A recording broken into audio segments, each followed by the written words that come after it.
What really surprised me when I loaded into this was that I actually have more troops than Dardania. When Ithaca could do that,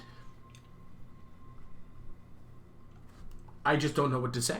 I really don't. Greetings and felicitations. Okay, here comes the first round. Boom. And Jeez, that was just unnecessary. Are you kidding me? He can't be out of range? What? Greetings and felicitations, YouTube. Jarl of the Appian Way. I have 2 replays for you today. I'm going to go ahead and immediately get into this because the opening stages of movements are actually very important for this battle. These Island Club Warriors have a little trait called Unspottable. The way Unspottable works, it's like, imagine if all of your opponents were T-Rexes. Keep absolutely still. This vision's based on movement. Vision's based on movement. So long as your Island Club Warriors don't move, they won't be seen. I wanted to take up a position right here along this line, but my deployment zone drew the line kind of diagonally through that choke point. But when the game started and I noticed I couldn't see any of his army, I immediately repositioned my army so that I could get that position there. That is what this opening stage movement is. He brought Dardania, he brought archer chariots, the light chariot, he brought 3 harpies, which I did not know about at all until way later. He brought a pair of heavy Anatolian swords, 2 heavy Anatolian spearmen, 2 Dardanian defenders, and 2 fearless swordsmen, and a fighter ravager hero. This is a very, very, very heavy infantry build army. I don't know about the heavy Anatolian spearmen. I think maybe if he had just brought more Anatolian swords or another defender or another fearless swordsman, he would have been better off than if he brought those spearmen. But hey, weapon diversity isn't a bad plan either. But that's his whole army. He deploys up here on his right flank so he could come up here and take this hill, which is kind of what I was planning with this map. When I looked at the battlefield, I saw he had 2 ways to really advance out of his deployment. That was down here into the lowlands, where it's a little bit more open, or up here into the highlands, where you have a little bit more cover and also some chokes you could set up. I figured he'd go for the highland. I brought Ithaca. My main force are these 4 warriors of Ithaca. I also brought 5 Island Club Warriors at only 500 funds a pop with Unspottable. Not a great unit, but also pretty nifty. And I have a plan to combo these guys with 4 Renowned Island Skirmishers and 1 Guerrilla Stalker. These Renowned Island Skirmishers, these guys are actually the melee units in this blob. The Guerrilla Stalkers, they're also actually a melee unit in this nice little formation here. The Island Club Warriors are a road bump that the enemy won't even know is there. And with the Warriors of Ithaca in a flanking position, I could probably deal a lot of damage. What really surprised me when I loaded into this was that I actually have more troops than Dardania. When Ithaca could do that, I just don't know what to say. I really don't. Anyway, let's get into it. So the first stage of this plan for me is going to involve this Archer Trickster. I've ran out of funds, so I couldn't really do the Archer Skirmisher on his chariot, but I figured, hey, it's going to bring a lot of infantry anyway. An Archer Trickster on foot might be able to do the trick. I activate Cheat Hades. He's also hidden right now. But the problem right now is actually this hill. This big curved hill here is actually preventing me from getting off some good shots. He's going to pull up his Archer Chariot here. I am worried that he's going to go into melee with me. So, and what I really want to do is I want to pull his forces down this hill and into my trap. Because, and here's the important thing, the Island Club Warriors, they only work out so long as they don't move. The second I start moving this Club Warrior right here, then the jig is up and he knows that they're there. And I want to keep it a secret. I want to keep my secrets. So here come the Archer Chariots. Here's the cool thing about the Guerrilla Stalkers. These guys have Vanguard deployment, Stalk, Unspottable, and Snipe. The Unspottable works differently from Stalk. Stalk works in movement, but the detection range isn't as close as Unspottable. Unspottable only works so long as they're not moving. Big differences there. So as you can see, punishing these Archer Chariots. Archer Chariots are not really a very solid unit.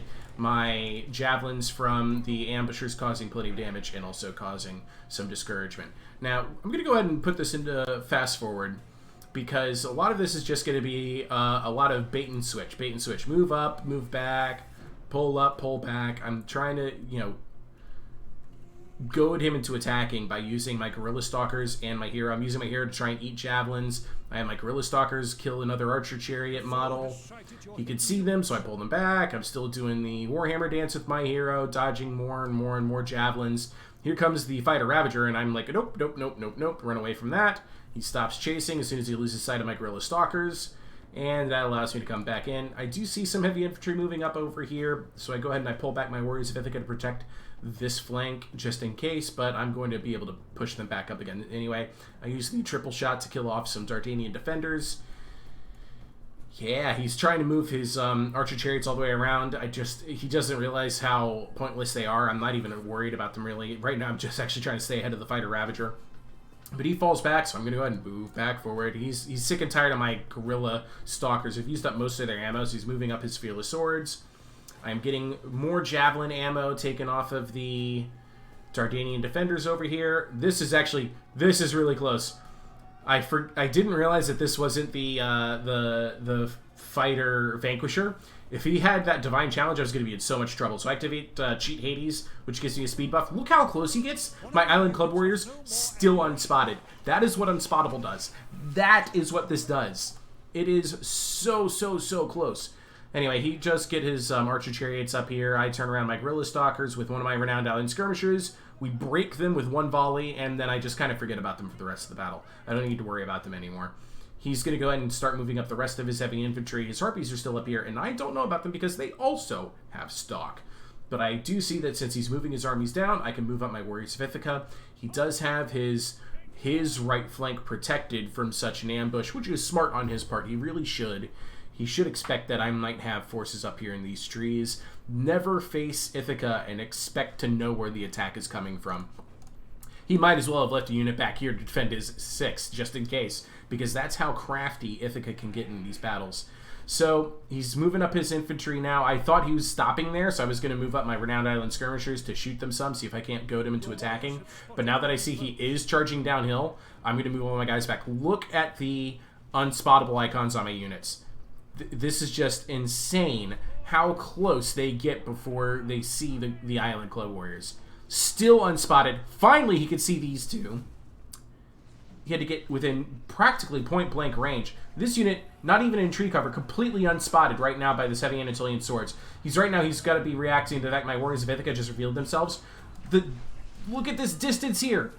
They don't even know the Island Club Warriors are right there in front of them, which is absurd. It's absurd. Anyway, so I go ahead, I charge on up. He sees that I do have troops here. He sees that my Warriors of Ithaca are now charging him from behind, so he turns his troops around and starts marching back up the hill to face my Warriors of Ithaca, which, you know what that means for me. That means my Island Club Warriors are now free to rear attack the enemy. My Guerrilla Stalkers are now chasing because, I mean, hey, they're 36 melee attack, 35 melee defense, 160 sword damage. Why the heck not? I go ahead and I'm going to start moving up my Island Club Warriors. You can now see them.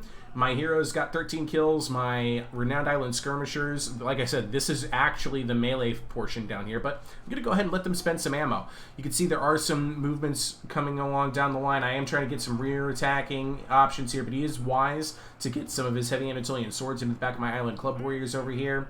But now it's time to move up my Renowned Island Skirmishers, because battle lines are drawn and I have positions that I can use. My Warriors of Ithaca chased off one Harpy, now they're getting into another. Warriors of Ithaca versus these heavy Anatolian Spearmen here. These Dardanian defenders caught between an Island Club Warrior and a Warrior of Ithaca, and they also were able to outflank the Island Club Warriors, but as you can see, those heavy Anatolian swords, they're occupied with the Club Warriors, which are now routing. But here comes the Renowned Island Skirmishers. Here we go. Gets right into the back of them. I activate a triple shot off my hero, and it lands into the back of these Dardanian defenders. That's going to put the battle for this one in the favor of the Warriors of Ithaca. Warriors of Ithaca here actually starting to turn the tide against these heavy Anatolian Spearmen, and I'm able to get an Island Club Warrior into their back. Kaboom. Big charge. Big damage. Lots of dying heavy Anatolian Spearmen. I activate my Aristea so I can get more rapid fire out of my my triple shots. That Archer Chariot's pretty much out for the rest of the battle. And as you can see, even with something as simple as Island Club Warriors and Renowned Island Skirmishers and a Guerrilla Stalker, I've done a ton of damage to these Fearless Swords out here. And it's at that stage my opponent realizes he can't beat what I have left. He conceded defeat. He conceded defeat. Let's look at the statistics. It was a very good fight. He was a very gracious opponent. He was fun to talk to ahead of the game, and we both kind of reflected that battle was more like chess than it was a total war battle. It was all about how we maneuvered our forces into that position, and it took a long time for the engagement to actually start. And had he kept going, he would have been really challenged by the renowned Island Skirmisher's melee ability. 102 kills for his Fearless Swords, 38 here, 77 on this Dardanian Defender, 78 on this Heavy Anatolian Sword. But look at the kills across my Island Club Warriors. 38, 16, 21. These guys all cost 500 funds. These two started with XP. The cheapest unit in this army, I think, is the Archer Chariot at 800. It might be the Heavy Anatolian Spearman. I don't know their cost off the top of my head. And considering that these guys cost 500 and they got these kills, that's a really, really good performance for them. Especially considering how close the enemy is able to get to them before they can actually see them. Now, like I said, that's only conditionally good. That's only good so long as the Island Club Warriors don't move. Be very, very still. Very still. Just like their T-Rex. Now then, let's follow that up with another battle. This time with Lycia. I had a game immediately after I did that last one, which is against Total War Playboy. He's playing a Salamis. Let's talk about his army first. He brought an Archer Trickster hero on a chariot. That's a mistake. You should bring the Skirmisher because the Trickster cannot use any of his abilities in the chariot. He does have a Reinforced Chariot for escort. We've got 2 Salamis Spearmen, 3 Salamis Swordsmen, a Salamis Marines with 1 XP, and an Ajax Companions, a pair of Island Spearmen, and 3 Locrian Slingers. These are the best, and I do mean the best by value, skirmishing unit in the game, and 3 of them is a good bet. They only cost like 500 or 600, so it's a very good bet to bring that. My army consists of 3 Lycian Axe Warriors, 2 with 2 XP, 1 with 3. I've got a Renowned Lycian Warrior, which is very similar to the Lycian Axe Warrior, just more up-armored version, essentially. Much more expensive, too. I've got 4 Renowned Khopesh Fighters, being escorted by an Armored Giant Spearman and a Corybantes, so you know where my killing power is. I've got an Archer Skirmisher hero and a chariot being escorted by a pair of Heavy Lycian Chariots, and I had to start them like this in the trees, because my deployment zone wouldn't allow me to actually get up into the open field. So please forgive my chariots being in the scrubs. Don't put your chariots in the scrubs. Dude. Now then, let's get into this fight. He's going to go ahead, he's going to charge up with this Archer Trickster hero, try and get some early kills against Khopesh Fighters and Corybantes, and sure enough, here comes the kills. But as I see this, boom! Renowned Khopesh Fighter Javelins. Ladies and gentlemen, this guy, in 2 volleys, almost lost his entire chariot. And I'm trying desperately to get my hero close enough to kill off that chariot. I'm like, please, oh please, oh please, oh please, oh please, let me kill that chariot. If I can take his chariot off of him, that's a big boon for me, because that's a major piece of speed for him. He gets a very good shot through Khopesh Fighters into Corybantes. I am deeply angered by this. So I'm starting to move up my forces. I'm deciding he looked like originally he wanted to fight for this choke, and I was going to take that fight. But he's going to go ahead and start moving over to the right because he does need to protect his hero. I'm desperately trying to get my Archer Skirmisher hero close enough to fight that Trickster hero's chariot, but I do have Reinforced Chariots coming my way. I have to turn around at the last second and intercept the Reinforced Chariots with my Lycian Chariots. I catch an arrow for my trouble, but I get through, and I'm going to go ahead and drive around this, and now I'm going to turn around and try and get that Archer Trickster chariot. I'm desperate to get this Archer Trickster off his chariot. I have an opportunity here with my javelins from my Heavy Lycian Chariots. Just misses. Actually, no, wait, that did the damage. Yes, it did. The javelins from my Heavy Lycian Chariot finally was useful for something. He's going to charge downhill with his Heavy Reinforced Chariots into my Lycian Axe Warriors, and at this point I'm like, well, you know what?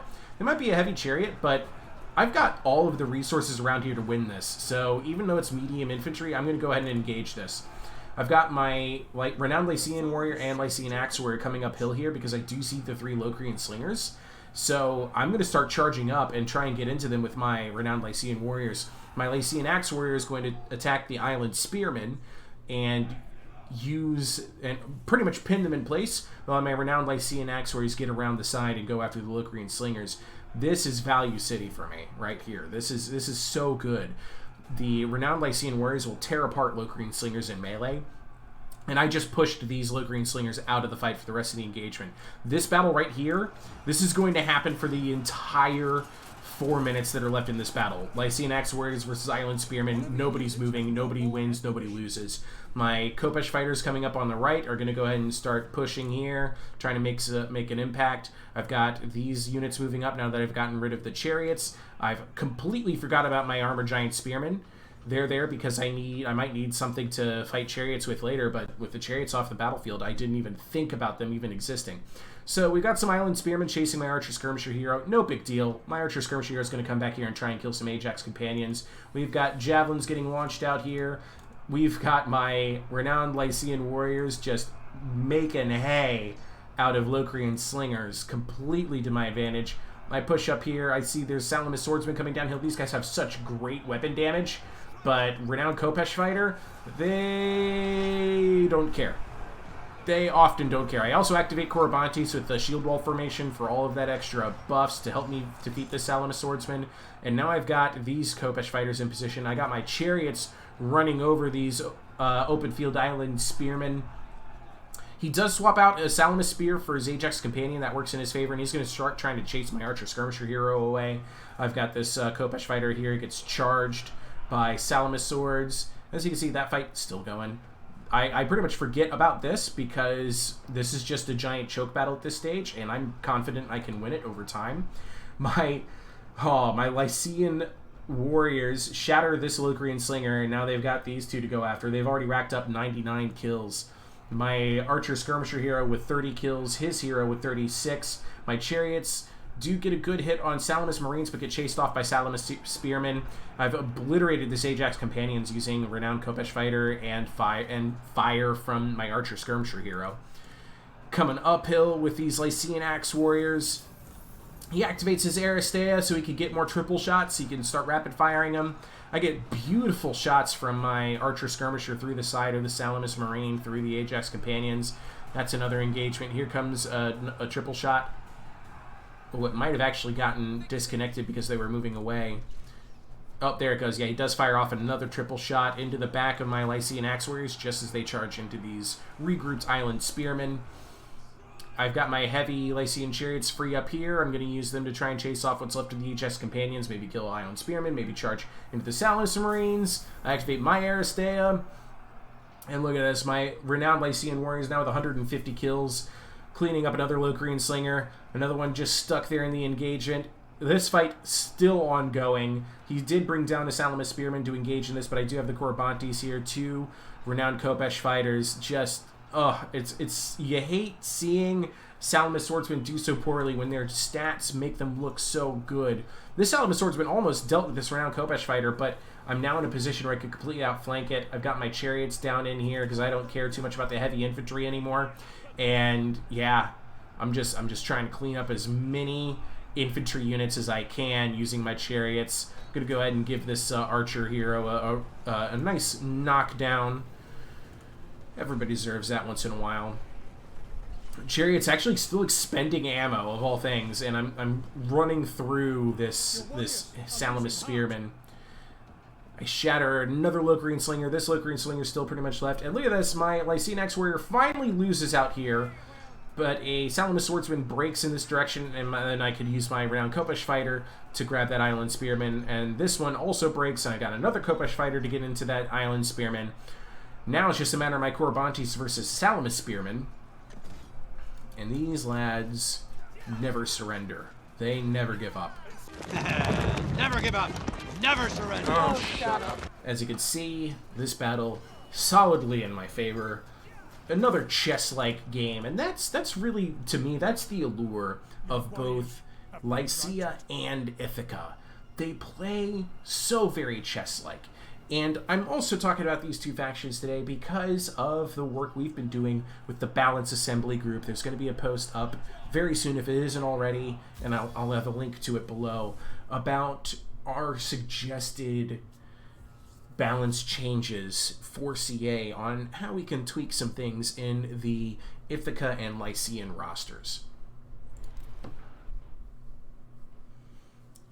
Now, as you can see, I brought fewer troops than my opponent did this time. He did really well with this Island Spearman, 104 kills, 96 for this Salamis Sword, 80 for this one. When that's against Khopesh fighters, that's a pretty good deal. Only 15 kills for the Reinforced Chariots. The Low-Green Slingers completely shut down by my 244 killed Renowned Lycian Warriors. Such a good unit. I managed 46 kills with this Corbantes. I totally forgot about my Armored Giant Spearmen, but they didn't really have a good target to fight after I got rid of the Reinforced Chariots. 57 kills on my hero, 47 for Total War Playboy. We've got good, solid numbers all around. I did not pick up any XP on my Lycian Axe Warriors, but I did pick up plenty on Renowned Khopesh Fighters, on the Renowned Lycian Warrior, and on this Lycian Heavy Chariot. So yeah, that was a very, very fun match. Good game, Total War Playboy. Good game to my opponent in the first game. I hope he's able to change his name. I told him how to in the chat. And yeah, that's it. So, folks, if you're still watching at this point and you're still entertained, I really want to make an impassioned plea. I want to make that plea for you to please subscribe. I am on the road to 1,000 subscribers. I have less than 150 to go. I have a goal to be at 1,000 by May. So I've got about a month and a half to go to pick up 100.5. All right, that's what I'm looking at. So I hope you enjoyed. Please consider subscribing. And as always, ta-ta. I love you all, and I'll see you guys in my next video.